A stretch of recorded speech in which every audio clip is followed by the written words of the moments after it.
What's up, cool kids? FD White. So I want to make a quick video talking to you guys, especially if you're kind of new to crypto and you've never been through a bear market. Three things, maybe 3 or 4 things that I wish I would have knew going into a bear market with altcoins. I held a lot of altcoins from last bull cycle going into the bear market of 2022, and these are some things that I wish I would have knew, or some signs that I wish I would have watched out for to see if my altcoin would come back. Not saying, you know, price wise, meaning like it's going back to all-time highs or anything like that, but just really like completely dead, like a dead project, a dead coin. So let's get into it. Number one, I will be looking for if the project is still building. I will be watching for new upgrades. I will be watching for just different things inside the ecosystem that are new. You know, a lot of these coins in the bear market stop creating, they stop building, they stop expanding. And that's a telltale sign that your altcoin or that project may very well not come back. And I know a lot of people are saying price go up, price go up, price go up, but sometimes there is a little bit of fundamentals that go into that price appreciation, just a little bit. Not really. This cycle was a very, very bad cycle for a lot of altcoins. We had so many altcoins, but I do think at some point, maybe we'll get back to the essence of altcoins, and possibly if you watch this video talking about our altcoins dead, basically getting to fundamentals, and we'll be able to value some of these altcoins by their fundamentals. So number one, make sure they are still building in the bear market. No matter if the price is going up, no matter if the price is going down, they have timelines. You read the white paper, you look on their social medias, they're still building, they're still doing this, they're still talking about the future. They have their plans that they had in the bull market, and they're sticking to timelines and sticking to updates in the bear market. So that's number one. Number two, which is segueing to like social media. Make sure they're still posting. Make sure they're still active. Make sure they're still doing things inside the community. Make sure the community is still active. They're interacting with the community. Once you stop seeing, let's say a project was posting 4 or 5 times a day in the bull run.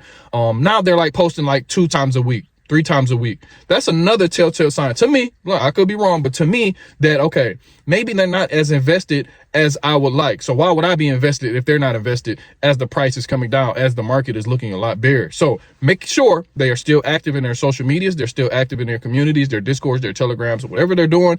Make sure they are still active with the community. Make sure they're still building, and not just the technology and not just, you know, white paper and doing all that wise. I mean, building building when it comes to building that community, building that structure when it comes to, you know, having people within the ecosystem, within the community, because the community in crypto is very big. A project could be hanging on for dear life, but if the community is big, it has a huge chance to be resurrected, you know. And a lot of times with founders, and then we'll go to our next point, a lot of time with founders, if they have a big community, they have more incentive to keep going. Because when you're a founder, when you're you have a startup and you have like nobody like really championing you or rooting you on or wanting to see the best for this, for your project or something like that, it's a little bit harder to keep going, keep maintaining. So if a project or rather has a big community, I think it gives more incentives for that project to keep going. Make sure they have that longer term mindset, as well as we talked about in that first step,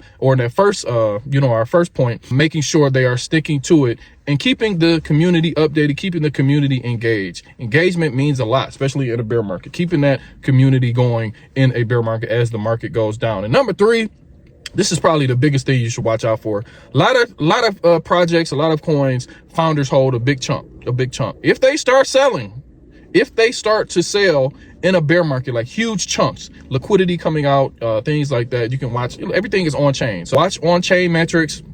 If you have the founders' addresses, their wallets and things like that, make sure you're watching their wallets. If they start selling a lot, you know, and not really disclosing why, or saying they're putting it back into the ecosystem or back into the project or things like that, that is maybe the biggest sign that this coin is probably dead and never, ever coming back, and they're extracting and probably going to start something new, or, you know, they're just extracting and trying to take the money and closing up shop, basically. So that's pretty much the 3 things that I'm looking for. I really didn't think about it until maybe like yesterday, and then I started to go back and look at some of the coins that I held into from a bull run of 2020, 2021 going into the bear market. And then I did like 30 minutes of due diligence, looking at some posts, looking at how the engagement with the community started to go down. And there was 2 specific projects I'm not going to mention that I looked on chain, and then I did some Twitter search, some X search, and then I could see that, you know, some of the founders, some of the people who created the project were selling in the bear market, and selling a lot. So those were telltale signs that I wish I would have known, and I would have got rid of them, and I wouldn't have been as underwater, or I would have had more liquidity in a bear market. Or I could have just put my focus, time, and energy into something else, as opposed to just trying to wait for this one to be convicted in something that the founders and the project leaders are not even convicted in, and the community was dying. They wasn't, like I said, the social media, they wasn't posting like they were. And those are just telltale signs to me. It's not like written in stone, but those would be things that I would be looking for if I was super convicted in a project, super convicted in a coin, an altcoin. Those are three things that I will be looking for. So am I saying go out and buy all the altcoins and look at all these metrics that I just named or things like that? And you know, if all three check the box that they're doing the right thing, it's time to buy? No. I just want, you know, people to give it a little bit more thought into why are you holding these coins if you are holding these coins. Of course, obviously your conviction is strong, but I want you to check and see why your conviction is strong. Make sure your conviction is strong for the right reasons. And then if those three things happen, it's probably some more that I can't think about right now, but if those three things start to happen, make sure you you think twice about holding that coin long term. So that's just my thoughts, my random thoughts for the morning. Happy Saturday. I'm gonna go and work out. Beautiful neighborhood, man, that I moved into. And this is another thing, take profits. We'll talk about that in another video. But for the most part, have a good Saturday.